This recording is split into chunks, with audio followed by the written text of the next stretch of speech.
السلام عليكم المشاهدين ديالي العزاز الغاليين على قلبي. سمحوا لي على الغياب هذا طويل، الغياب طويل بزاف. سمحوا لي، كنت شرحت لكم في واحد الفيديو قبل ما نقاطع معكم هاد الايام. سمحوا لي على ظروف خارجة على ارادتنا كما كيقولوا. كلشي ديال الله ونعم بالله، الحمد لله على كل شيء. واليوم راني جيت الحمد لله، راني شويه كنت عيانه مع داك الحالات الوفاه اللي كانت عندنا، الله يرحمهم ويوسع عليهم في هاد العواشر هادي، ونطلبوا الصحه والسلامه ان شاء الله مع الوقت، ونرجع لكم من جديد. وسمحوا لي اليوم بغيت نشارك معكم واحد الوصفه لقيت عندها استحسان كبير. مع كنت مريضه بزاف من الراس، بعيد عليكم، الحريق د الراس والشقيقه، صداع النصفي يعني. وش غنقول لكم، ما خليت الطبيب، ما خليت الدويات، يعني ما قضات لي حتى شي حاجه. وجربت واحد الوصفه كما قلت، كنمشيو كنرجعوا حتى الوصفات الطبيعيه، هي اللي ليها عندها فوائد زوينه، وزعما عندها واحد طور كبير في العلاجات وداك الشيء في الوصفات. وقلت ان شاء الله من نجرب هذه الوصفه هذه، ولقيت عندها استحسان كبير، حسن ديال الطبيب وداك الشيء، احتراماتي للاطباء. ما تلقيش بحال الحاجه الطبيعيه. وقلت علاش لا، ما غادي نرجع لكم شويه بشويه، كما قلت لكم في الفيديو السابق، نرجع لكم شويه بشويه حتى نرجع الطاقه ديالي والطاقه الايجابيه ان شاء الله. وشافينا وشافي الجميع ان شاء الله يا ربي في هاد العواشر اللي كيتمنى شي حاجه. الصحه هي الاولى.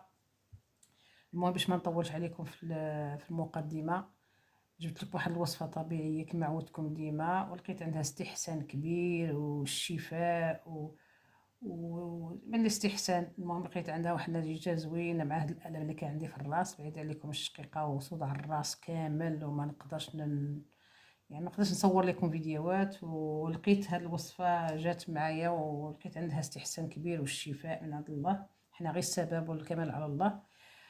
وقلت قليل نقاسمها مع المتبعين ديال اول فيديو اللي نرجع لكم معكم من جديد بهذه الوصفه الجميله ان شاء الله. والله يشافي كل واحد ان شاء الله باذن الله. المهم كمال على الله، حنا السبب والكمال على الله. كومون سابيل، جيت لكم واحد الوصفه باللافندر، الخزامه بالعربيه كيقولها الخزامه. هذا العشبه، كتكون عشبه وكتكون كما قلت لكم زيت. راه كنت درت لكم واحد الفيديو منها واحد الوقت، واحد الفيديو الا عقلتو راه درت لكم واحد الفيديو من هذه. ودابا راه بغيت نقول لكم هاد الوصفه غادي يكون فيها الزيت، وغادي يكون فيها العشبه ديال الخزامه. خص يكونوا عندنا جوج، واللي ما عندوش هادي يدير الزيت، واللي عنده بجوج عاد حسن. المهم غادي نقول لكم المقادير وطريقه التحضير ان شاء الله باذن الله. خليكم معايا كاع اللي عندها المشكل بحال المشكل اللي عندي انا، تبقى معايا حتى تشوف الوصفه حتى لاخر الفيديو. المهم عندنا هنا واحد المقدار ديال الخزامه، هذه جبتها من البلاد ديال المغرب.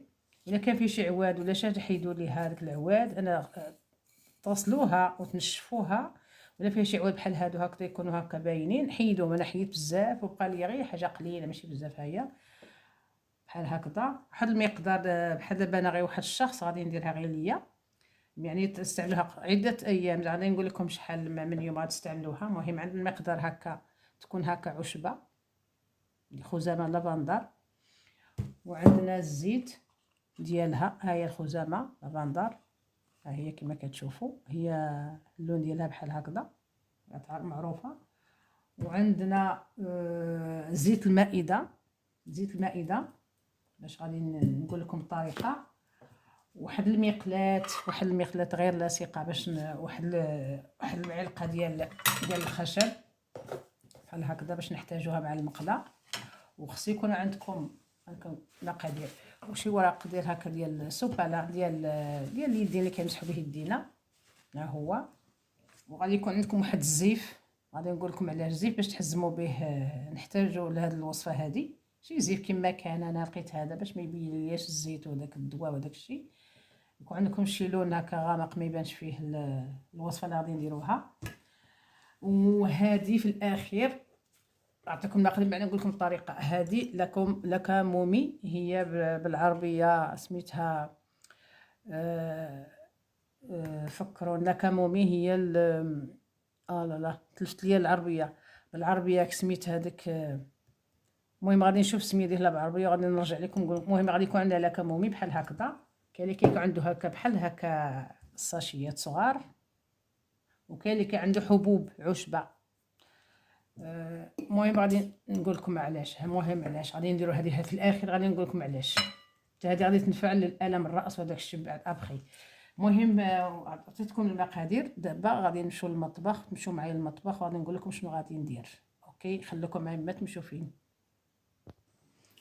جينا هنا داك عندكم واحد المقله صغيره غير لاصقه ما كتلصقش. المهم نديرو هكا واحد النار متوسطه، وغادي نحمروا فيها هذيك لافندر، هذيك الخزامه، واحد 2 معالق كبار ونص ولا 3 على حساب الاشخاص.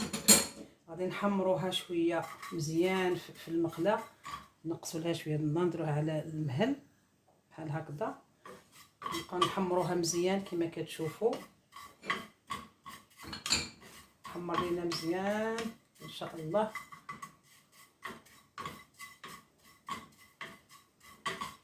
تحمر شويه ومن بعد ندير لها شويه الزيت، نحمرها شويه. يعني الريحه زوينه طالعه، ريحه عاطيه زوينه. هذه فيها فيها فائده للجسم وفائده كشرب او كدهن مزيانه. هذه الاخر الحريق الراس، اللي عنده البرد في الراس، اللي عنده الصداع، اللي عنده الشقيقه بعيد علينا وعليكم، وعنده الم حاد، واخا شربتي الدواء ديال الطبيب ما كيدير ما يقضي والو. المهم انا جربت هذه ولقيت عند الحمد لله لقيت عندها استحسان، وبغيت اليوم ندير معكم زعما نشاركها معكم. درتها غير مره وصدقات ليا، ودابا بغيت نعاودها معكم. لقيت عندها استحسان الحمد لله. الحمد لله ما تلقاش بحال المقادير الطبيعيه والاعشاب وداك الشيء. المهم هي بدات تطلق الريحه غير شويه تحمر، تعطولهاش نار عاليه، نار متوسطه باش تحمر على خاطرها. نشوفوا ها هي طلقات، بدات تطلق لكم الريحه وبقات تطلع الدخان ديالها. راه زوين ملي كتشموا داك الدخان ديالها زوين، تقدروا تستنشقوه مزيان حتى الانف وداك الشيء اللي عنده النيف مسدود وداك الشيء. غادي نقص شويه، راه مجهده بزاف، غادي نقص ليها نديرها غير على مهلها باش تحمر على خاطرها. ودابا في هاد الاحناء هذه الانحاء الاثناء كاع سينا العربيه الاثناء، غادي ندير شويه دابا عليها الزيت المائده.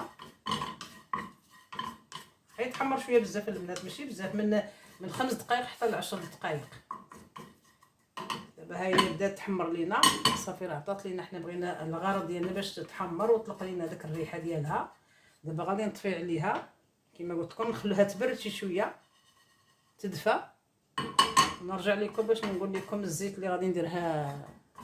نضيف عليها شويه زيت. ها واش شفتوا الدخان كيطلع؟ شفتوا الريحه زوينه البنات. بقاو معايا حتى اخر الفيديو باش نقول لكم شنو غادي نديروا الطريقه. ما تمشوا فين، خليها تبرد شويه نرجع لكم ان شاء الله تكون دافيه. ورجعت لكم بعد ما بردات شويه دافيه. واش تتغير اللون ديالها يبقى بني، ما خصهاش تحرق، غير تكون بني. دابا راه باقي دافيه، خليتها شويه هكا. ودابا غادي نضيف عليها شويه زيت المائده كما قلت لكم، غير واحد شويه على حساب باش تشرب لينا شويه مع التحريك بحال هكذا. نحركوها شويه بلا ما تشرب لينا داك الزيت. راه باقي عاد سخونه البنات المشاهدين ديالي. وشكرا كنشكر كلشي البنات اللي المشاهدين ديالي اللي خلاو لي تعليق زوينه كيسولوا عليا وعزاولي في الحالات الوفاه اللي كانت عندنا. الاخ ديالي الله يرحمه ويوسع عليه في العواش ويرحم الجميع، جعلهم من اهل الجنه ان شاء الله يا ربي. نشكركم بزاف المشاهدين ديالي. المهم ها هو شفتوا كي اللون تبدل مع الزيت اللي درنا. ديروا زيت المائده ماشي زيت زيتون، زيت المائده. ابخي ها هي دابا دافيه، غادي تمشوا معايا نكملوا الوصفه ان شاء الله. بقوا معايا ما تمشوا فين الوصفه للاخر باش تشوفوا النتيجه ديالها ان شاء الله. خليكم معايا ما تمشوا فين. ها رجعت لكم بعد ما بردات شي شويه، باقي دافيه، خصها تكون دافيه باش نستعملوها. المهم ها هي كما كتشوف تغير اللون ديالها. دابا غادي نضيف عليها اللي عنده واحد زيت لافندر. اللي عنده زيت الخزامه يديرها، ما عندوش معليش. المهم انا راه عندي، غادي ندير منها شويه كما استعملنا الخزامه عشبه. غادي نديرو حتى الزيت ديالها واحد شويه ماشي بزاف، غير واحد جوج نقيطات ولا 3 نضيفوها عليها بحال هكذا. وغادي نخلطو مزيان بحال هكذا. راه باقي دافيه البنات، ها هي كتنفع للرجال والنساء، ماشي غير يعني لكل شيء. بحال دابا هكا. وغادي نشدو هذاك الكاريط اللي قلت لكم ديال اليدين. يكون عندكم ثلاثه لي مورسو قطع بحال هكذا، 3 مورسو، 1 2 3. دابا غادي نديرو لها بحال هكذا، غادي نطويو هكذا على 2، وهذه الثالثه كما كتشوفوا. وغادي نديرو لها هكذا، ندخلو هذيك الخزامه ندخلوها هنا في الوسط بحال هاك.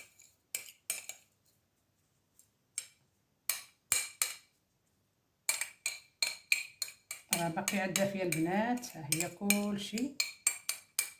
ديروها بالليل البنات، نصحكم هذه بالليل ماشي بالنهار، باش ما يضربش عليكم البرد. بحال هكا تحاولوا توزعوا هكا طويله بحال هاك، الا كيبان لكم بحال هكذا. تحاولوا توزعوها هكا طويله على حساب السوباله بحال هاك. نستعمل يديا معليش. بحال هكذا تقاديوها مزيان بحال هاك، وديروا لها بحال هكذا، تطويوها هكذا على الكاريط مزيان. ها هي شفتوا الزيت، ها هي خرجات. حنا عندنا الغرض زيت خرج من هذا الكاريط. وغادي تجيبوا شي ديروها في الاخر في واحد الفولار بحال هكذا كما قلت لكم بحال هاك. ديروها الاول، سمحوا لي البنات، ديروها توضعوها على المكان الالم في الراس. بحال دابا الراس هكا ديروها في بجيت الجبهه ولا بجيت الراس هكا، زعما في الراس، في مقدمه الراس، المكان ديال الالم في الراس مهم، فين كاين الشقيقه عندكم والصداع وداك الشيء. تحطوها على مكان الالم بحال هكذا، وتشدوا وتغطوها بسميتو، تشدوها واحد المنديل ولا واحد الفولار ولا واحد اي حاجه باش تحزموا بها راسكم بحال هكذا. تطويو بحال هكذا هاك وتديروها على مكان الالم في الراس هكذا بحال هكا. انا دابا غادي نديرها عندي بحال هكذا، ديروها من جهه الجبهه الفوق. المهم نوري لكم بحال هكذا، وتحطوه على مكان الالم. انا بحكم ما كنبانش، تحطوه على مكان الالم في الراس، وتحزموا هاد الزيف هذا، تحزموه مزيان، تعصبوا بحال تعصبوا راسكم. فهمتوا لي كيفاش القضيه؟ تحزموا راسكم به وتباتوا به حتى لغدا الصباح، ليله كامله تخلوها على راسكم ليله كامله ان شاء الله. وغادي تحسوا واحد الراحه، واحد الالم نقص، وتحسوا بواحد يعني نقص لكم الالام. وهاد الوصفه هذه ممتازه البنات، ممتازه بزاف بزاف بزاف. جربوها وما غاش ندموا عليها. انا لقيت عندها استحسان نديرها هاد الليله، غادي نديرها دابا، غير نقطع معكم الفيديو غادي نحطها على راسي. ونتمنى الشفاء العاجل للجميع ان شاء الله. وهذه نسيت لكم البنات، هاد الكمومي يعني كسميتها بالعربيه الكمومه، خلوها لي في لي كومونتير البنات بالعربيه. الكمومي ها هي. غادي ديروا الماء، غادي تسخنوا الماء، تغليو الماء على مقدار واحد الكاس كبير، يسخن مزيان حتى يسخن يغلى، وتحيدوه على البوطه. غادي ندير لكم الطريقه من بعد ان شاء الله. غير نقول لكم دابا نشرح لكم. هذه اختياريه، الا بغيتو ديروها مور هذه الوصفه ديروها، ما بغيتوش بلاش. المهم انا هذه غادي نشربها في الاخر حتى نبغي ننعس. هذه الكمومي ما عرفت سميتها بالعربيه، ماما غادي تخلوها لي في لي كومونتير، غادي نشوف لكم نديرها لكم في العنوان ان شاء الله. غادي تغليو الماء مزيان، قلت لكم تغليو الماء مزيان حتى يغلى، تحيدوه من على النار، وديروا هذا الساشي هذا، ديروه تما حتى يطلق لكم واحد 10 دقائق، وتغطوه بشي طبسيل هكا صغيور، وحتى يدفى شويه. وديروا الا بغيتو ديروا العسل ديروا، ما بغيتوش بلاش. راه زوين هذا الكمومي هذا. المهم غادي نشوف العربيه كسميتو. وتشربوه مور هذه الوصفه هذه، وتنعسوا وتغطوه مزيان باش ما يضربش تحسوا بواحد الدفء وواحد السخونيه وداك الشيء. والالم كتنفع هذا الشرب للراس والمعده وكل شيء، الالم من الراس. وهاد الوصفه هذه مع هادو جوج غادي تلقوا واحد الاستحسان، الصباح تصبحوا لاباس الحمد لله، تقولوا الحمد لله، ترحموا لي غير الوالده الوالدين، وتقولها الله، وطلبوا لي الشفاء الوالده، وترحموا لينا على هذوك اللي توفى من العائله ديالنا، الله يرحمهم ويوسع عليهم. ونطلبوا لكم ليله سعيده، وشكرا على المشاهده، والى اللقاء الى فيديو قادم ان شاء الله باذن الله. ما غاديش نغيب عليكم ان شاء الله، غادي نبقى معكم، نتواصل معكم مره، غادي نرجع لكم من جا ان شاء الله. وشكرا على المشاهده، والى اللقاء الى فيديو قادم ان شاء الله باذن الله بوصفه جديده، والى اللقاء، مع السلامه. اسمحوا لي لا تعطلت عليكم، سلام.